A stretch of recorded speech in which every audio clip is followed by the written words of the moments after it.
महाराष्ट्र के रायगढ़ जिला मुख्यालय अलीबाग वड़खल मार्ग की हालत बेहद दयनीय है।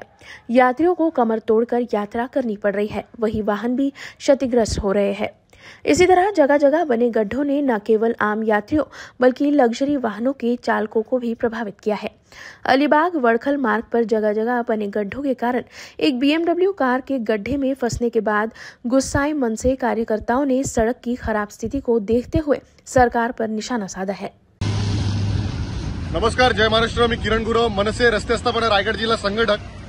गेल्या 3 महिन्यापासून वडखळचा रस्ता जो आहे, वडखळहून अलिबागला जाणारा रस्ता, JSW क्रॉस केल्यानंतर जो एक दोन पदरी जो रस्ता लागतो, हा रस्त्याची अवस्था एकदम बिकट आहे।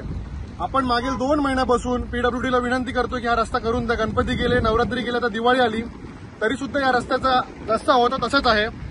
तुम्ही पाहू शकाल की माझ्या मागे एक BMW सारखी गाडी आहे, अतिशय महागातली गाडी आहे आणि ही गाडी पर्यटन आता अलिबागच्या दिशेने चालले होते, तो इकडचा एक खड्डा वाचवण्यासाठी त्या माणसांनी थोडंसं क्रॉस केलं आणि लगेच लेफ्ट साईडला गाडी खाली रुतलेली आहे। त्याला जबाबदार कोण?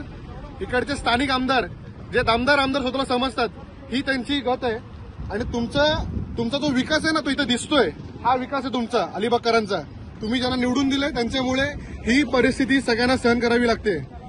तुम्ही बघाल आतमध्ये महिला देखील आहेत, लहान मुलं देखील आहेत। इथे मागच्याच महिन्यामध्ये एका मुलाचा देखील ऍक्सिडेंट याच ठिकाणी झाला होता। किती जीव तुम्ही अजून घेणार?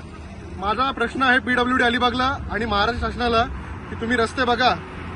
अजून याच्यामध्ये मला बोलायचं वाटतं की हा रस्ता मुख्यपणे DCP, ACP, कलेक्टर, हे जेवढे रायगडमधले मोठे अधिकारी आहेत ते लोक हा रस्ता वापरतात आणि ह्या रस्त्यावरून जाता येताना त्यांना हे खड्डे दिसत नाहीत।